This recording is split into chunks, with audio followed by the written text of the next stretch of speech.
Copy কোথায়? আমাকে office যেতে হবে। বাড়ি থেকে কেউ আর নেই, সব কাজ শুধু আমাকেই করতে হয়। একজন তো আছে বুড়ি, সে শুধু খায় দায় আর বসে থাকে, আর একজন তো আছে সে শুধু বুড়ি পিছে পিছে ঘুরে বেড়ায়। আরে বাবা, বাড়িতে কে কি কাজ করে সেটা তো আমার জানা দরকার নেই। আমি কি কপিটা পাবো না? আমি কফি দিতে পারবো না। ঠিক আছে। আচ্ছা, তোমার কফি। তোমার কপি তুমি খাও।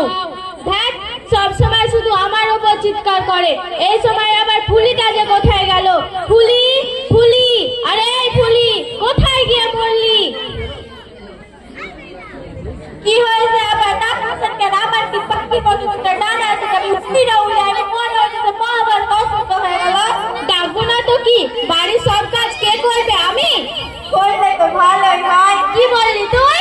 তোর কিছু না, আপনি তো বকগুলোকে পায়, আপনার সব কাজ সবার পায় না, দেন আপনি করে দিতেন। তুই যদি সব কাজ করবি তাহলে এগুলো কি? এগুলো কি মায়া? আপনি তো খুব মিথ্যা কথা বলতে পারেন। আমি সকাল থেকে ব্রেকফাস্ট পারি না, ঘর মুছলাম, বাসন ধুলাম, এগুলো কি কাজ নাই? আরে বৌমা, কি হয়েছে? চেঁচামেচি করছো কেন? চেঁচামেচি করবো না তো নাচবো? না মানে নাচবে না, সরম করে। ফুলি, তুই কিন্তু বেশি বকছিস। আসলে বৌমা, কিছুদিন যাবত আমার শরীরটা খুব খারাপ, তো তাই কোনো কাজ করতে পারছি না। শরীর সুস্থ হলে আমি সব কাজ করে দেব, তবুও তুমি বাড়ির পরিবেশ নষ্ট করো না। কি বললেন আপনি? আমি বাড়ির পরিবেশ নষ্ট করছি? দেখ, আমি আর এই বাড়িতে থাকবোই না। হ্যাঁ হ্যাঁ, যান যান, চলেন খালাম্মা, চলেন। চুপ যাও, যাও যাও। কাজ ছাড়া সমাজের ভাত নেই। কি করলেন আপনি? সমাজে যদি কাজ ছাড়া ভাত না থাকে তাহলে আপনি তো মানে একখান কামিয়ে হাত থেকে তো আপনার তাহলে সমাজে ভাত নাই। কি বললি তুই? ও কিছু না, চলেন খালাম্মা, চলেন। আর সহ্য করা যাচ্ছে না। আমি বাড়ির কাজ করি না, মাকে একটা কল দিতে হবে। হ্যালো মা। হ্যাঁ মা, বল। মা, তুমি কোথায় আছো? আমাকে এক্ষুনি এখান থেকে নিয়ে চলো। কেন রে মা, কি হয়েছে? বাড়ির সবাই আমার সঙ্গে দুর্ব্যবহার করে, এমনকি তুচ্ছ কাজের মেয়েটাও। কি বলছিস তুই এগুলো? ওদের এত বড় সাহস! মল্লিকা চৌধুরীর মেয়ের সাথে এমন দুর্ব্যবহার? হ্যাঁ মা, ওরা সবাই আমার সঙ্গে দুর্ব্যবহার করে। কেঁদে লাভ নেই, কেঁদে লাভ নেই মা। ওই বুড়িটার জন্য অত বড় লোকের ছেলেকে তুই হাতছাড়া করবি? তাই বলি কি, শোন, আমি তোকে একটা বুদ্ধি দিই, বলি শোন।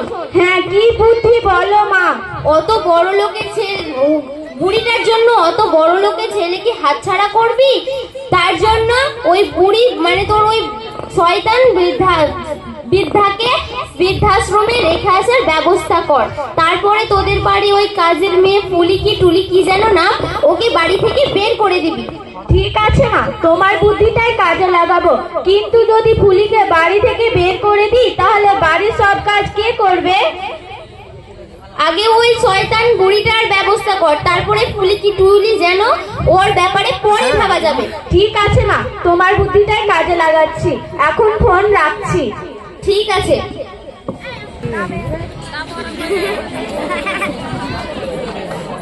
রোহন, তোমার সঙ্গে আমার একটা কথা ছিল। বলো, কি বলবে? বলছিলাম কি, মায়ের তো অনেক বয়স হয়েছে, আর তুমিও তো অফিসের কাজে ব্যস্ত থাকো, আর আমিও তো ছেলেটাকে নিয়ে ব্যস্ত থাকি, আর ফুলিও তো বাড়ির কাজ নিয়ে ব্যস্ত থাকে। আরে বাবা, আমি জানি সবাই বাড়ির কাজে ব্যস্ত, এ তো ঘুরে পেঁচে না বলবে, যা বলবে সরাসরি বলে দাও। আসলে বলছিলাম